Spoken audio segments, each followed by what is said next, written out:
el programa de hoy, el Vaticano publica documentos sobre el papel del Papa al servicio de la unidad de los cristianos.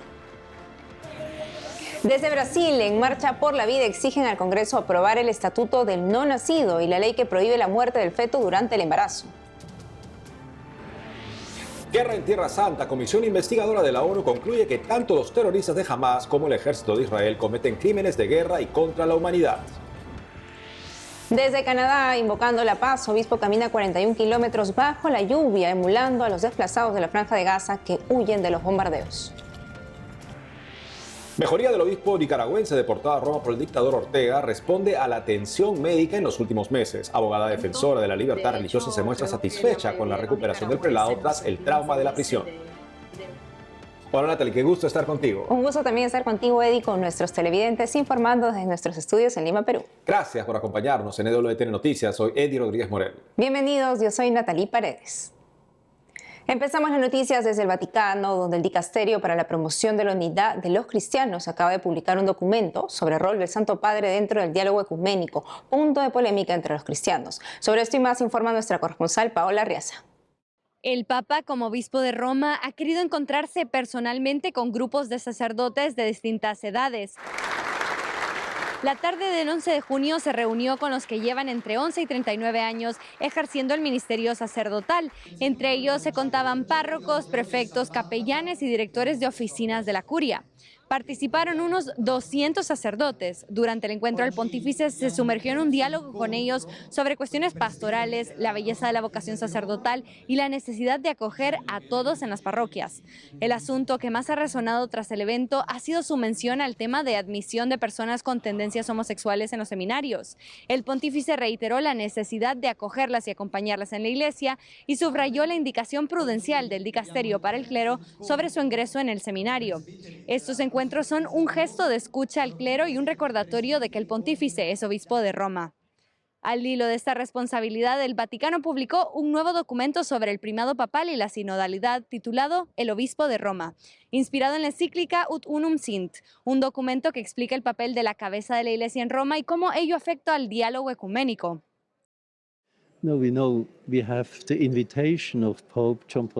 Recibimos la invitación del Papa Juan Pablo II en 1995. En su encíclica Ut Unum Sint, invitó a todas las iglesias a dialogar con él para encontrar una forma de primacía que no fuera un obstáculo en el futuro. Y ahora tenemos muchas respuestas y muchos diálogos ecuménicos. Y este documento es una síntesis de todas estas respuestas a la invitación del Papa Juan Pablo II.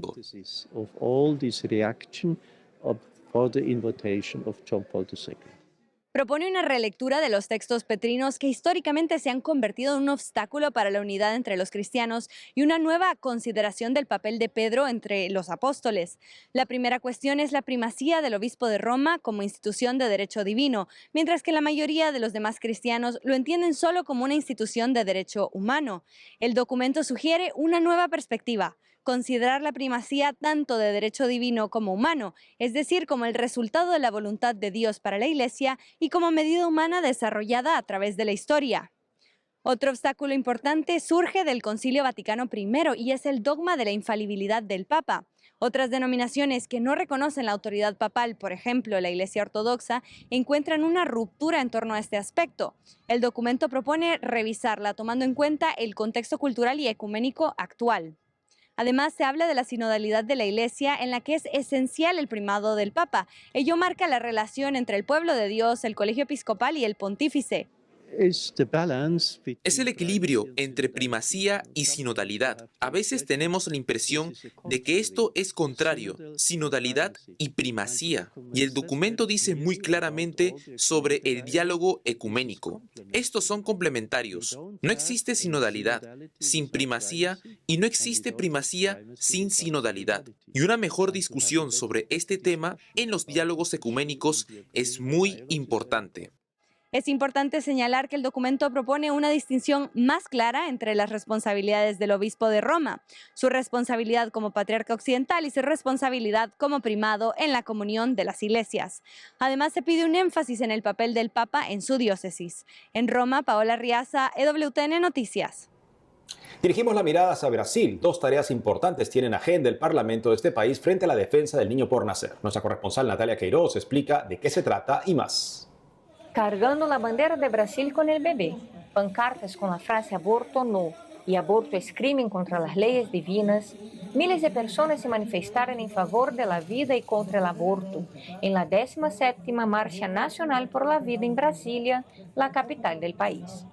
La manifestación fue organizada por el movimiento Brasil Sin Aborto. La marcha empezó en la explanada de los ministerios y fue en dirección al Congreso Nacional. Entre los manifestantes había familias, religiosos y parlamentarios. Mientras caminaban, muchos rezaban intercediendo por los niños no nacidos. Uno de los objetivos de la marcha fue pedir al Congreso la aprobación del Estatuto del No Nacido, que protege la vida desde la concepción. Asimismo, los manifestantes exigieron la aprobación de la ley que prohíbe el procedimiento de asistolía o muerte fetal después de las 22 semanas de embarazo en los abortos previstos por ley. El procedimiento de asistolia fetal es para matar al bebé en el vientre de la madre, para que no nazca vivo, porque si nace vivo tiene muchas posibilidades de sobrevivir y, por supuesto, nuestra legislación prohíbe matar a un niño que ha nacido vivo. De hecho, ¿qué diferencia hay entre matar justo después de nacer o justo antes de expulsar al niño? Precisamente por eso tiene todo el sentido equipararlo al asesinato, porque es infanticidio. Se hace en el vientre de la madre. Esa es la única diferencia. El aborto es crimen en Brasil, pero en casos de violación, peligro de vida para la madre o en caso de que el niño nazca sin cerebro, es legal. Y la legislación no determina un límite máximo de tiempo para su realización. La marcha por la vida terminó en frente al Congreso Nacional. En el mismo día, fue aprobado un pedido de urgencia para que los parlamentarios voten un proyecto de ley que quiere equiparar el aborto con 22 semanas a un asesinato, pues el bebé ya podría vivir fuera del útero. La votación será en las próximas semanas. Entre otras noticias, la monja brasileña hermana Priscila Daniele, del Instituto Franciscano Nuestra Señora del Buen Consejo, participó la semana pasada del Encuentro Internacional de Coros en el Vaticano. La hermana Priscila Daniele cantó y encantó a los miles de participantes en el aula Pablo VI. Además, ella dio su testimonio sobre cómo descubrió dentro de la vocación religiosa su vocación para elevar sus oraciones a Dios a través de la música. Ella contó a EWTN Noticias su testimonio.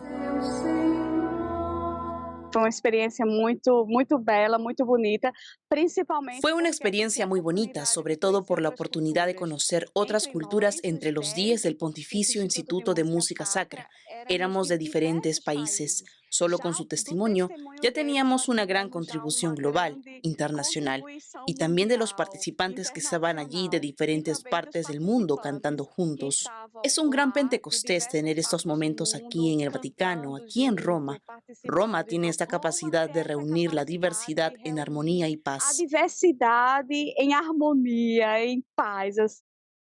La religiosa estudió música en Brasil y después de ayudar en la composición de músicas litúrgicas, vio la necesidad de ir a Roma para estudiar regencia de coro en el Pontificio Instituto de Música Sacra.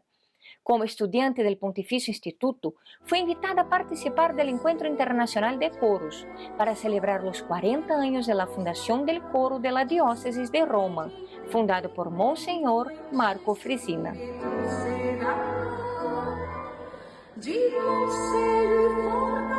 Música, ela nos toca profundamente. La música nos toca profundamente.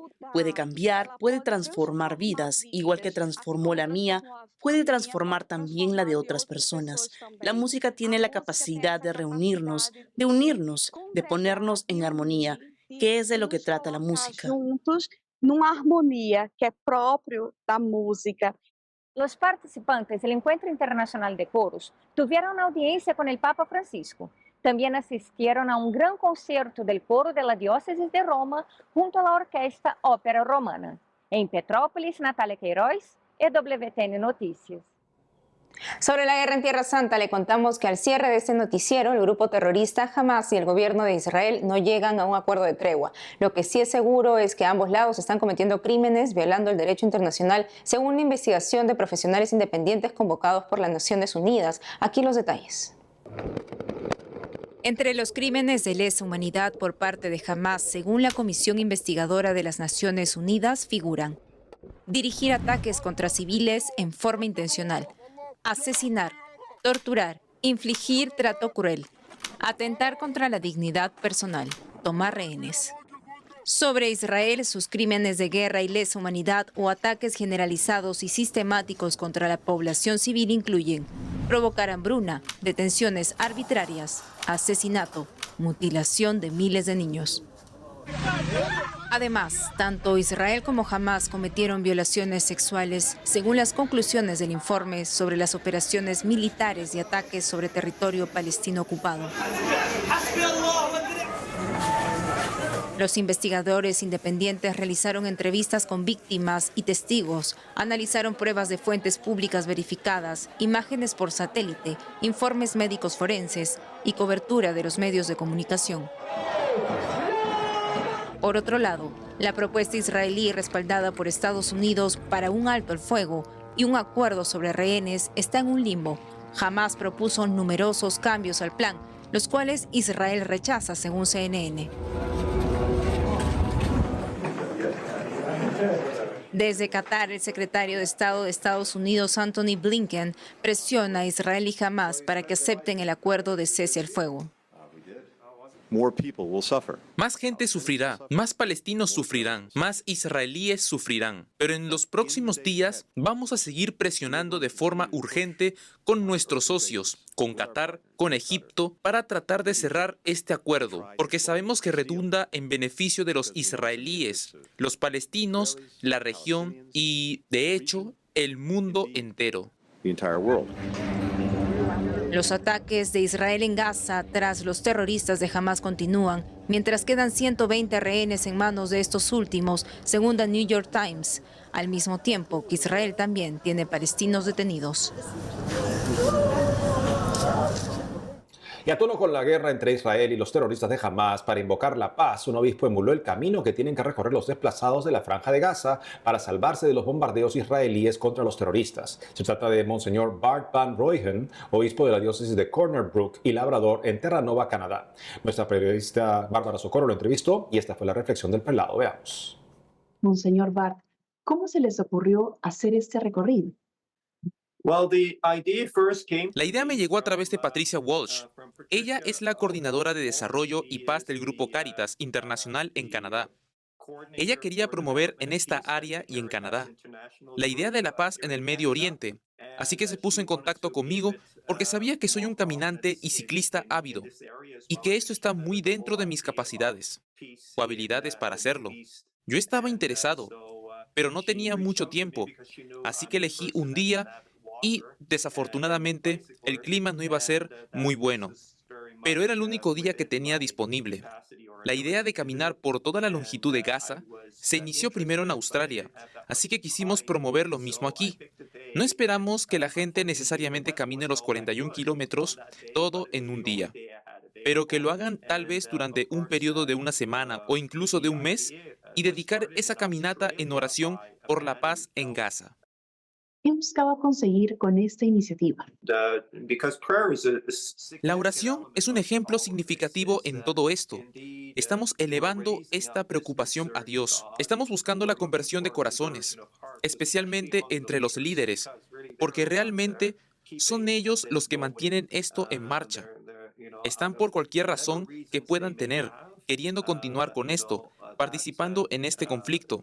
Y así que realmente esta iniciativa busca una conversión de corazones, porque de lo contrario, estos son métodos que seguiremos empleando, no solo por Gaza, sino en otras partes del mundo, donde de alguna manera sentimos que por la fuerza conseguiremos la paz que queremos. Cuéntenos sobre el clima de ese día. ¿Fue difícil hacer el recorrido? Ese día en particular estaba relativamente fresco. Había alrededor de 7 grados, bastante manejable por aquí, porque acabamos de salir del invierno, pero sabía que llovería por la tarde, así que tuve que ponerme mis botas de lluvia y eso lo hizo un poco más difícil, además de llevar paraguas. Debido a que había corrido con botas, mis piernas se inflamaron un poco, pero ¿sabes qué? Eso no fue nada comparado con lo que las personas en Gaza tienen que caminar de un extremo a otro con niños, posesiones, amenazas, ya sabes, personas armadas en el camino, posiblemente preocupándose por los controles, lo que sea. La mía todavía era en gran medida una especie de caminata agradable, por así decirlo. Quiero decir, estaba muy consciente de que esto no se comparaba en nada con lo que la gente tenía que soportar en su migración forzada del norte al sur de Gaza, al comienzo del conflicto. Así que de ninguna manera quería dar la impresión de que de alguna forma yo estaba haciendo lo mismo que ellos, porque su situación era mucho más difícil. Monseñor Bart, ¿cuánto tiempo le tomó hacer el recorrido simulando la Franja de Gaza? Supe que al finalizar el recorrido tuvieron también un servicio de oración, ¿cierto? La gente sigue preguntándome, ¿cuánto tiempo me tomó caminar 41 kilómetros? Bueno, caminé bastante rápido y me tomé menos de 7 horas, así que fue una caminata rápida. Estuve en la catedral en una buena hora para alistarme para el servicio de oración. Me dio tiempo para recoger mis pensamientos y prepararme para las personas que vinieron. Tuvimos un pequeño grupo de personas, unas 40. Durante la oración, con cada intercesión, encendíamos una vela. Tuvimos 12 intercesiones relacionadas con la situación en Gaza. Además, oramos por los trabajadores humanitarios y por aquellos que fueron forzados a migrar. Obispo, ¿cuál debe ser nuestra reacción ante el conflicto? ¿Es posible siquiera juzgar? No estoy seguro de que sea útil. Quiero decir, dejemos que los tribunales decidan si realmente esas cosas son lo que está ocurriendo. Lo que realmente el mundo, lo que nuestra reacción está diciendo, es que la guerra pare. Ya es suficiente. Esto, en cierto sentido, ha ido demasiado lejos. Además, un cristiano siempre es el que vela por una solución. Durante las 7 horas que caminé por el pueblo de Gaza, recé una serie de Padre Nuestros y Ave Marías, porque era lo más fácil de hacer mientras caminaba. Todos podemos pasar un tiempo equivalente en oración, determinar un periodo de días para orar. Si a mí me tomó poco menos de 7 horas caminar, tú te dedicas 7 horas para orar. Sí creo que necesitamos ser más insistentes, incluso en nuestras interacciones diarias unos con otros, y ser capaces de señalar cuando las cosas han ido demasiado lejos. Gracias, Monseñor Bart, por la entrevista. Thank you. Hacemos una pausa y al volver, mejoría del obispo nicaragüense deportado a Roma por el dictador Ortega responde a la atención médica en los últimos meses. Abogada defensora de la libertad religiosa se muestra satisfecha con la recuperación del prelado tras el trauma de la prisión. Además, hoy es la fiesta de San Antonio de Padua, el santo que tuvo en brazos a Jesús niño. Le contamos más. Ya regresamos con más noticias con Enfoque Católico.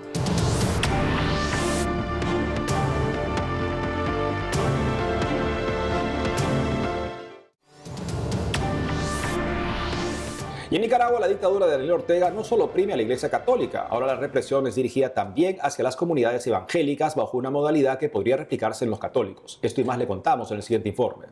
Me permiten darles un abrazo, no preciso ni decir.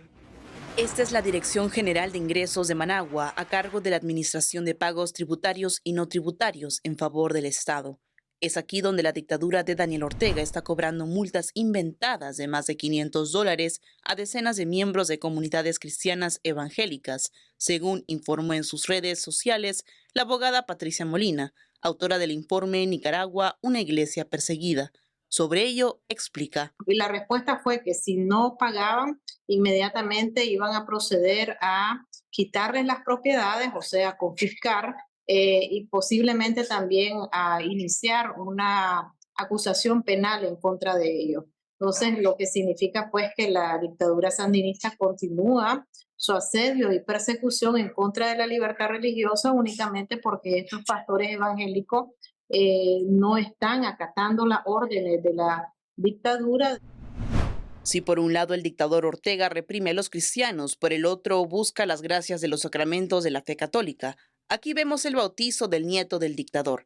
El mismo régimen convirtió el hecho en noticia, difundiendo en los medios del Estado.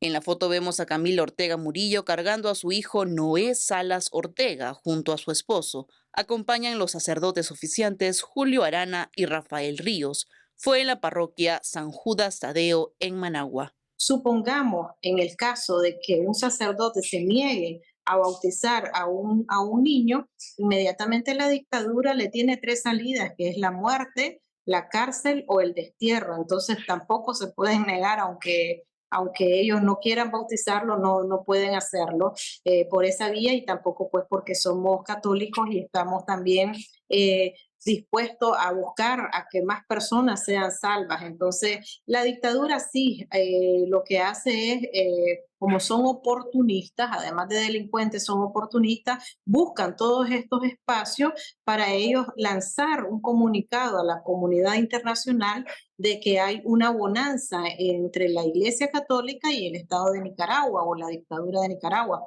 Pero esto no es así. Y en el día de la solemnidad del Sagrado Corazón de Jesús, el 7 de junio, Monseñor Rolando Álvarez se dejó ver por primera vez luego de que el dictador lo desterrara a Roma hace 5 meses.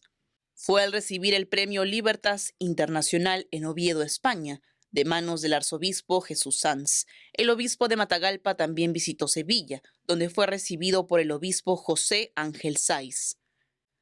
Al respecto, la abogada Marta Patricia Molina analiza el semblante del obispo Álvarez, quien pasó prisión por más de 500 días en una cárcel de tortura. Lo miré en paz y además contento. De hecho, creo que la mayoría de los nicaragüenses nos sentimos felices de verlo por primera vez en libertad, en esa foto. Compartimos también todo el dolor que pasó durante el tiempo que estuvo encarcelado, y considero que este silencio que está en este momento él llevando es por las orientaciones que le han dado sus superiores. Monseñor Rolando Álvarez fue deportado a Roma el 14 de enero de 2024, tras la mediación del Vaticano. Me permiten darles un abrazo, no preciso ni decir. Hoy la iglesia celebra a San Antonio de Padua, patrono de las mujeres estériles, intercesor para encontrar un buen cónyuge y en la búsqueda de objetos perdidos. El Papa León XIII lo llamó el santo de todo el mundo. Fray David Tello, párroco de San Antonio de Padua, en Lima, Perú, cuenta más. Escuchemos.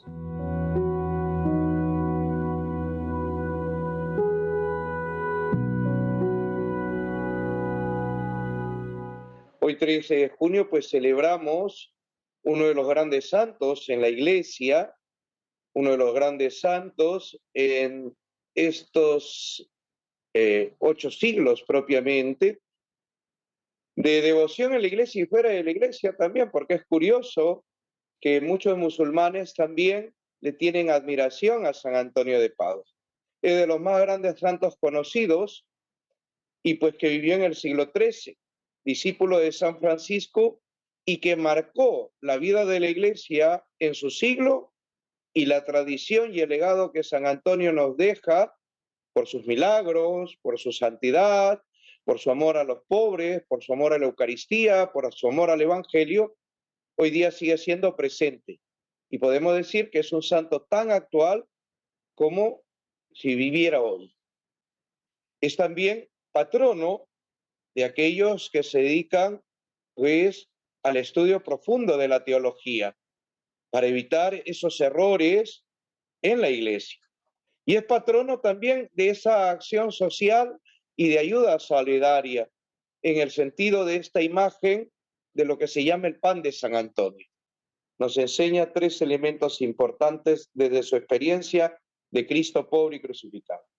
Primero, el amor al Evangelio. De allí el título que se le da de doctor evangélico y las imágenes donde siempre sostiene el Evangelio. Desde su amor a Cristo pobre y crucificado, descubre la verdad en el Evangelio y la predica con su vida. El segundo elemento es su amor a la Eucaristía. Como sacerdote vive todos los días ese encuentro con Cristo Eucaristía. Allí alimenta su vida para poder desde la Eucaristía predicar a todos la verdad de Cristo entre nosotros. Y el tercer elemento importante también y necesario a tener en cuenta es su amor a los pobres.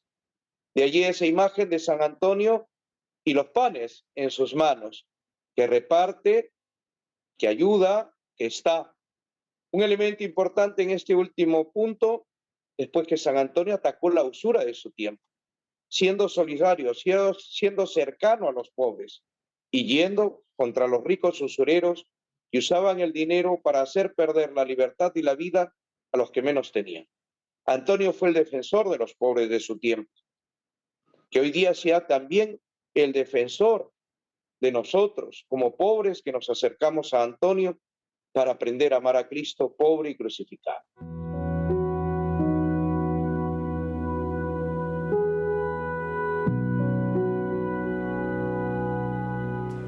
Amigos, esto ha sido todo por hoy. Gracias por habernos acompañado hasta aquí. No dejen de seguirnos por las redes sociales y también de lunes a viernes a las 12 del mediodía, hora de Miami, en Radio Católica Mundial y su programa Más que Noticias con un servidor. Hasta entonces.